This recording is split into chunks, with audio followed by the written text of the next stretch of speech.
Hello friend, नमस्ते, सत श्री अकाल, आदाब। कैसे हैं आप सब? उम्मीद है अच्छे होंगे। मैं आप सबकी शालीमा और आप सबका स्वागत है। क्या ये मोहब्बत है? Question mark. चलिए प्रीवियस पार्ट दे लें। तो प्रीवियस पार्ट में कुछ ऐसा होता है कि हमारी जो रना होती हैं वो थोड़ा सा हड़काने की कोशिश करती हैं अभी को, और अभी उल्टा उसको ही हड़का देती हैं। और अब उसकी सांसें, घबराई हुई वो मासूमियत और वो सारी चीज़ों को देखते हुए, उनके करीब पहुंचते हुए अब उनकी हालत हो जाती है थोड़ी सी पतली हमारी रैना की। तो देखते हैं आगे क्या होता है, कुछ होता है या नहीं होता है। तो घबराई सी खड़ी हुई होती है और ऐसे उनको देख के घबराहट में उनके माथे से पसीना आ रहा होता है। और ये देख के हमारी अव्यांशी हंसने लगती है कि देखिए, अरे रना, तुम्हें इतने पसीने क्यों आ रहे हैं? तो कहती हैं कि नहीं, मुझे क्यों पसीने आएंगे। फट से वो अपने हाथ से हैंकी निकालती हैं और अपने पसीने को पोंछ डालती हैं। ये देखिए, देखो, इतने बड़े हुए एसी में भी तुम्हें पसीने आ रहे हैं, तो ऑब्वियसली ना कुछ हुआ होगा। थोड़ा सा और नज़दीक आके बोलती है, एकदम होठों के करीब। तो कहती है कि कुछ नहीं हुआ, क्या होगा? तो कहती हैं कि अब सोचो क्या हो सकता है। तो कहती हैं कि कुछ नहीं होगा। अरे ऐसे कैसे कुछ नहीं होगा? अवैंशी बोलती है, तो कहते कि हटो, मुझे काम है। तो कहती, आए है, इतने काम कैसे कर सकती हो? हम यहाँ पे हैं और आपको काम को पड़ी है, रहने दो यार। तो कहती हैं कि बस कर दो। तो कहती हैं क्या बस कर दे? कुछ किया ही तो नहीं है कि बस करें। तो वो बड़े नॉटी वे में बोल रही होती है व्यांशी। तो रना जो होती हैं वो उनकी बातें सुन के उनको और ज़्यादा शर्मा आ रही होती है, जो कि वो शर्मा भी रही होती है, उनको घबराहट भी हो रही होती है। उनको होता ना कि एक अलग सी फीलिंग महसूस हो रही होती है। जैसे ही उन दोनों के लिप्स टकराने वाले ही होते हैं, तब तक निशा आ जाती है और वो अव्यांशी को बोलती है। तब तक ये दोनों अलग हो जाते हैं और थोड़े दूर दूर खड़े हो जाते हैं। तो इधर रहना कहते कबाब में हड्डी, जब तक हो तब, मतलब एक तो हमारे यहाँ मूवमेंट्स बनता नहीं है और एक कबाब में हड्डी ये बनी आ रही है। तो फिर इधर जब निशा को देखती है वंशी, तो कहती कि तुम यहाँ का क्या कर रही हो तुम? तो कहती हैं कि वो मुझे बुआ ने भेजा और मैंने सोचा कि घर पे बैठे बैठे बोर हो रहे हैं तो जाके देख लेते हैं कि क्या हो रहा है। तो कहती है कि ओके। तो रहना तुम्हें दिखा देगी ऑफिस। तो कहती हैं कि नहीं, मुझे तुम दिखाओ। तो देखिए, मुझे एक इम्पॉर्टेंट मीटिंग है, वो अपने ब्लेज़र का बटन बंद करते हुए बोलती हैं, और उस मीटिंग में जाना है। तो मैं तुम लोगों को बाद में ज्वाइन करती हूँ, तुम लोग पहले रहना निशा को ऑफिस दिखा दो। कहती हैं कि हाँ, क्यों नहीं, चुड़ैल कमीनी। तो ऐसे कहती है कि चलिए। निशा को रहना थोड़ा सा नहीं एडजस्ट हो रही होती है। इधर अव्यांशी कॉल लगाती है अपने वकील को और बोलती है कि अभिषेक से उसके सारे पार्टनरशिप चीज़ें तोड़नी है, उसको कंपनी से, अपनी कंपनी को अलग करना है, उसका कोई टाई अप नहीं रहेगा।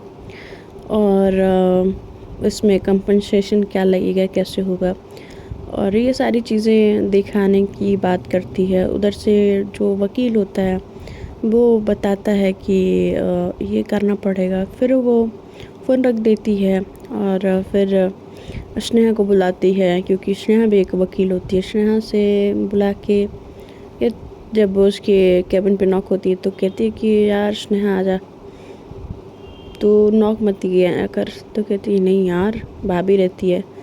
तो वो भी थोड़ा फिरकी लेते हुए बोलती रहती है। तो कहती कि अब बस हो गया, रहने दे, अब चल बैठा, उससे ज़्यादा इम्पोर्टेंट बात करनी है। तो कहती कि हाँ। बोल क्या बात है। तो कहते हैं कि अभिषेक से मुझे सारे अपने कंपनी को अलग करना है और सारे उससे टाइप ख़त्म करने हैं। तो कहती है क्यों, क्या हो गया। तो वो सारा मैटर बताती है कि उसने सारी गड़बड़ी की है और उसने वहाँ पे रवि को देखा और पक्का है कि वो कुछ गड़बड़ कर रहा है हमारे कंपनी में, और ऐसा कुछ पहले से मुझे शक था, बट अब मुझे यकीन है। जॉन ने मुझे कुछ प्रूफ्स भेजे हैं जिससे साबित होता है कि अभिषेक का पूरा हाथ है। तो कहती हैं कि तब तो हमें इस पर स्ट्रिक्ट एक्शन लेना चाहिए। तो वो जो कंपनसेशन की बात की होती है वो इससे भी कहती थी कि कंपनसेशन क्यों, इसने तो हमारी कंपनी से चीटिंग की है और हमारे कंपनी का इम्पोर्टेंट्स डॉक्यूमेंट्स लीक किया है, तो इस पर कंपनसेशन देने की कोई ज़रूरत ही नहीं है। तो उस पर अलग से मानहानि का दावा कर सकती है। तो कहती है कैसे, वो सारी चीज़ें समझाती हैं। और क्योंकि हमारी जो स्नेहा होती हैं वो अपने प्रोफेशन में काफ़ी एक्टिव होती हैं, वो सारी चीज़ों का नॉलेज रखती हैं और काफ़ी अच्छा वकील होती हैं। इसीलिए तो हमारी रैना जो होती हैं उनको अपने कंपनी में रखी हुई होती हैं। तो कहती हैं कि फिर इसको ख़त्म कर, क्योंकि मैंने एक और एडवाइस लेने के लिए कॉल लगाया था, तो मुझे उसकी एडवाइस समझनी है। तो फिर मैंने सोचा कि तुझे बता के देखती हूँ तू क्या सुझाव देती है। तो कहती हैं कि मेरा सुझाव अब तुझे पता चल गया। तो कहती है कि हाँ। तो कहती है कि ठीक है, चल मैं इसमें काम करती हूँ। और वो वहाँ से जाने लगती है। और तब तक हमारी जो अभियांश होती है उसको पीछे से आवाज़ देती है कि सुन, बाहर किसी को पता नहीं चलना चाहिए कि क्या काम चल रहा है, समझ रही है ना। अभी हमें पता नहीं कि हमारे कंपनी में कौन अपना और कौन पराया है। कहती हैं कि हाँ ठीक है, डन। फिर इधर अपने मैनेजर को फ़ोन करती है, वो आता है कैबिन में। कहती है कि एक बोर्ड मीटिंग बुलाओ और मुझे सबसे बात करनी है। बोर्ड मीटिंग बुलाया जाता है जिसमें कि सब लोग आते हैं, उसमें अभिषेक भी आता है। और अभिषेक आने के बाद हमारी जो अभियांशी होती हैं वो मीटिंग में जाती हैं।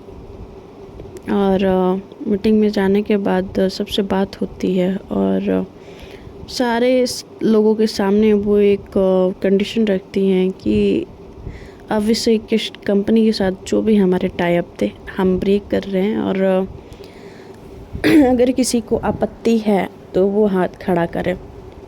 किसकी इतनी हिम्मत कि अभियांश सिंह देव के सामने हाथ खड़ा करे, मगर एक इंसान जो होता है जिसकी इतनी हिम्मत होती है वो होता है अभिषेक। वो हाथ खड़ा करता है, कहता है कि तुम ऐसे नहीं कर सकती। तो कहती हैं कि क्यों नहीं कर सकती, तुम मेरे कंपनी के इम्पोर्टेंस इंफॉर्मेशन लीक कर सकते हो, तो मैं ये क्यों नहीं कर सकती। और तुम्हें क्यों लगता है कि मेरे पास कोई प्रूफ नहीं है। मेरे पास बहुत सारे प्रूफ हैं, दिखा सकती हूँ मैं अभी सारे बोर्ड मेंबर के सामने। तुम्हारी इज्जत की धज्जियाँ उड़ जाएंगी।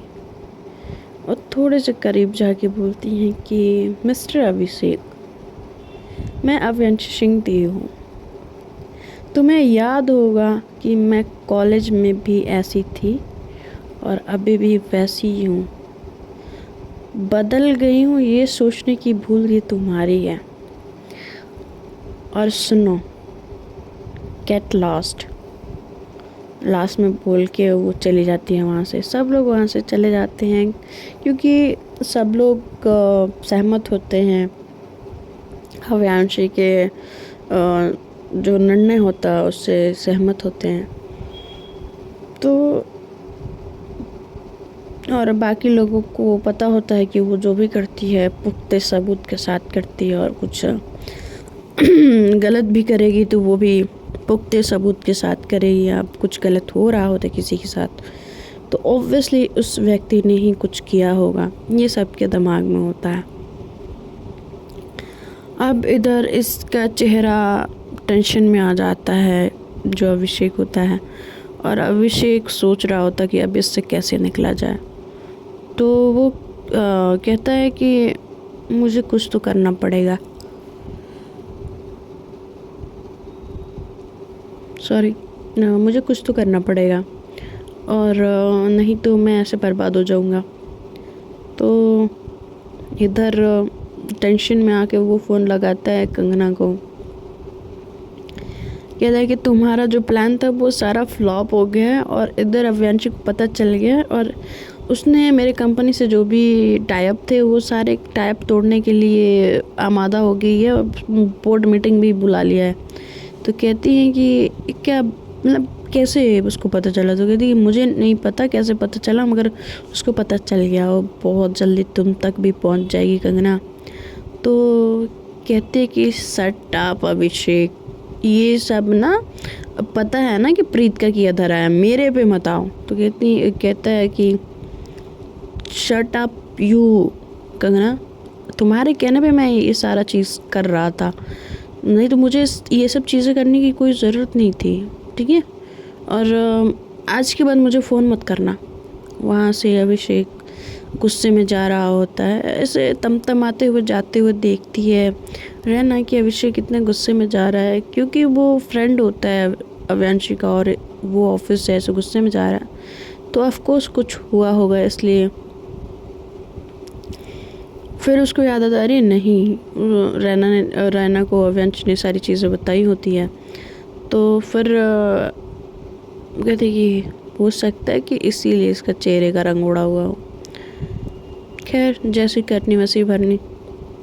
इधर ये ऑफिस जब घुमा रही होती है तो सारा स्टाफ की नज़र निशा पे होती है और निशा काफ़ी हॉट सेक्सी मतलब लग रही होती है, क्योंकि वो एक वन पीस पहनी हुई होती है, वो भी ब्लू कलर में पहनी हुई होती है और काफ़ी अच्छी दिख रही होती है। बालों को कर्ल किया हुआ होता है, लाइट मेकअप के साथ, हाथ में हैंडबैग और काफ़ी खूबसूरत लग रही होती है। तो वो सब एक दूसरे में बात कर रहे होती, इतनी खूबसूरत लड़की ये कौन है जो इधर घूम रही है रैना के साथ? पक्का कोई खांसी होगी जो रैना के घूम रही हैं। तो सब लोग रैना से पूछते हैं या पूछने की कोशिश कर रहे होते हैं, बट वहाँ पे जो हमारी मैडम होती हैं जो रैना, वो किसी से अभी बात करने के मूड में नहीं होती हैं और कहते कि बाद में बात करते हैं। उसको उसका था कि जल्दी से इस निशा को दिखा के सब कुछ भेज दे यहाँ से, मगर निशा जो होती है सब कुछ ध्यान से देख रही होती है। इधर स्नेहा और लड्डू, इनका अलग ही मोमेंट्स लबी डबी चल रहा होता है, क्योंकि लड्डू स्नेहा के केबिन में गई होती है और स्नेहा ने उसको वहीं रोक लिया होता है। तो खैर लड्डू नहीं देख पाती है निशा को, मगर बाकी सब लोग देख के हॉट एंड सेक्सी सारे कॉम्प्लीमेंट। एक लड़का आता है उधर से और उसका नाम विवेक होता है, जो साथ में ही रहना के काम करता है और कहता है कि हाय। तो वो रिप्लाई निशा करती है हाय। इधर रहना देखती है, कहती है कि विवेक तू क्या कर रहा है यहाँ पे, तो काम नहीं है? तो कहती उधर से कहता है कि अरे यार मेरे को काम है, तू रुक जा ना 2 मिनट, 2 मिनट से काम बंद नहीं हो जाएगा, चुपचाप रहे। तो फिर कहती कि हाँ तू मुझसे ऐसे बात कर रहा है? तो कहती सॉरी सॉरी सॉरी, ये कौन है? तो कहती ये निशा है। तो कोई रिलेशन का? तो कहती है कि हाँ ये अव्यांशी की बुआ की लड़की है। तो कहती है कि ओ शिट। तो वो कुछ उसको याद आता है रैना को और कहती कि 2 मिनट मैं अभी आती हूँ। और इधर निशा बोलती है कि हाय हैंडसम, और क्या करती हूँ यहाँ पे? तो कहती कुछ नहीं, बस यहाँ के मैं ग्राफिक का काम करता हूँ और जो मैम बताती है मैं वो करता हूँ। तो कहते हैं अच्छा, तो ये मैम से तुम लोग इतना डरते क्यों हो? तो कहते हैं उधर से विवेक बोलता है कि भाई उनका गुस्सा देखा नहीं है ना, इसलिए बोल रही हो, अगर देख लोगी ना तो फिर कहोगे कि सब लोग सच में इसीलिए डरते हैं। तो इधर वो बोला था कि मैम का गुस्सा ऐसे वैसे सारी चीज़ें बता रहा होता है और इधर निशा ध्यान से सुन रही होती है, और क्योंकि वो वंशी के बारे में होता तो ऑफ कोर्स निशा बड़ा इंटरेस्ट लेके सुन रही होती है। जैसे ही रहना आती कहती कि क्या बात चल रही है, तो वो कह रहा होता है कि वही रहना वंशी के बारे में, मैं मैम के बारे में बता रहा था। तो कहते हैं कि ओके, बट क्यों बता रहे थे, इसको तो पता है ऑलरेडी वंशी के बारे में, बताने की ज़रूरत ही नहीं था। तो कहते नो नो, जो इसने बताया वो सब मुझे नहीं पता था ना, तो चलो बाद में मिलते हैं। तो हाँ, बाय द वे बट आप बहुत ज़्यादा गॉर्जियस लग रहे हो, तो वो एक कॉम्प्लीमेंट करता है और वहाँ से चला जाता है। और ये रहना मन ही मन बड़बड़ाती ये होती है कि जब देखो तब ये गुड़ की मक्खी की तरह बन बनाता हुआ चला आता है। जो लड़की इसको दिखती है सब इसको खूबसूरत दिखती हैं, चाहे आड़ी हो टेढ़ी हो, इस छिपकली को भी। तो फिर मन ही मन बोल रही हो, तो तब तक बोलती कुछ तुम बोल रही हो, कहती नहीं कुछ नहीं, चलो आगे। और ऐसे बोलते हुए आगे वो चल देती है। और आगे जाने के बाद जो हमारी रहना होती है वो जाती है, और जाने के बाद अपने ऑफिस के लास्ट एरिया में जो गार्डन होता है और उधर दिखाती तो काफ़ी ज़्यादा खूबसूरत लग रहा होता है। तो कहती है कि ये जगह बहुत खूबसूरत है, तो ये किसका है? तो कहती कि ऑफ कोर्स ऑफिस का ही है। और ऊपर से हम वांशी ऊपर वाले फ्लैट पे पहले रहती थी, तो ये सब चीज़ें उसके लिए, फूल गार्डनिंग सब उसी ने किया है। तो कहती कि क्या? तो कहती हाँ, तुम्हें नहीं पता? तो कहती कि नहीं। तो यहाँ पे थोड़ा सा रन्ना का दिमाग घूमता है कि ये उसकी बुआ की लड़की है और इसको ये नहीं पता, कैसे हाउ। तो फिर वहाँ से निशा को बोलती है रन्ना कि अच्छा अब तुम्हें चलना चाहिए क्योंकि काफ़ी लेट हो गया है और मुझे भी थोड़ा काम है। तो कहती है कि हाँ हाँ बिल्कुल। वहाँ से निशा चली जाती है और जाने के बाद घर पहुंचती है, और घर पहुंचने के बाद वो सारी चीज़ों के बारे में सोच रही होती है। इधर जो होती है वो उसकी जो बुआ होती हैं, जो जया जी होती हैं, वो जाती हैं उससे पूछती हैं कि क्या हुआ, सब ठीक है ना? तो कहती हैं कि हाँ सब ठीक रहा, अच्छा था ऑफिस, और काफ़ी लोग डरते हैं वैंशी से उसके ऑफिस में। तो वो एक स्माइल पास करते हुए कहते हैं तुम बेटा कुछ खाओगी? तो कहती हैं कि हाँ बुआ भूख तो लगी है, मैं कुछ खाऊंगी। वो कहती है ठीक है, मैं रामू से बोलती हूँ, वो खाना लेके आ जाएगा। तो कहती है जी बुआ। वहाँ से वो चली जाती हैं। शाम ढलती है, और जैसे ही शाम ढलती है ऑफिस ख़त्म होता है। रैना और वंशी, स्नेहा, लड्डू की छुट्टी होती है, ये दोनों पार्किंग में खड़े होते हैं और वो दोनों गए होते कार लेने। कार लेके जैसे ही दोनों आते हैं तो पहले स्नेहा आती है तो लड्डू बैठती है, और फिर बाद में वंशी आती है तो रन्ना बैठती है। सब बैठने के बाद एक दूसरे को बाय बोलते हैं, फिर बैठते हैं और फिर अपने घर को आते हैं। ऐसे थोड़ा सा चुप होती है रन्ना, और इधर वंशी भी। तो दोनों में एक गहरी खामोशी होती है, दोनों ही बात नहीं कर रहे होते हैं, दोनों ही अपने अपनी सोच में गुम हुए होते हैं। फिर वो अपने घर धीरे धीरे ड्राइव करके पहुंच जाते हैं। इन दोनों में पूरे रास्ते कुछ बात ही नहीं होती है। इधर लड्डू और स्नेहा बात करते हुए जा रहे होते हैं, तो लड्डू को स्नेहा बताती है कि ऑफिस में ये सब चीज़ें चल रही हैं। तो कहते हैं कि व्हाट? तो कहते हैं कि हाँ, और मुझे आज ही बताया। तो कहती हैं कि तो मैम को कुछ मतलब ये सारी चीज़ चल रही थी तो पहले से डाउट था या अभी? तो कहती हैं कि नहीं, उसको पता नहीं, वो जो भी होता है वो जल्दी किसी चीज़ के पीछे पड़ती नहीं, और जिस चीज़ के पीछे पड़ती है उसके बारे में सब कुछ पता और सब कुछ निकलवा लेती है। तो कहती हैं कि ठीक है। फिर ये धीरे धीरे ये भी अपने घर पहुंच जाते हैं। रैना और अव्यांशी पहुंच के अपने कमरे में जाते हैं और कमरे में जाने के बाद फ्रेश होते हैं। फ्रेश होने के बाद वो डाइनिंग टेबल पर पहुंचते हैं और आके डाइनिंग टेबल पे, क्योंकि सब लोग खा चुके होते हैं, इनको थोड़ा लेट भी हो चुका होता है, तो ये दोनों ही बचे होते हैं खाने के लिए। तो ये रैना जाती हैं किचन से खाना गरम करके लाती हैं और दोनों खाते हैं साथ में बैठ के। और कहीं दूर से खड़े होके जो हमारी जया जी होती हैं दोनों को देख रही होती हैं। खैर वो माँ जो भी हैं, माँ तो माँ होती है और माँ अपने बच्चों को बिना खाए बिना ऐसे देखे कहाँ नींद आती है उनको।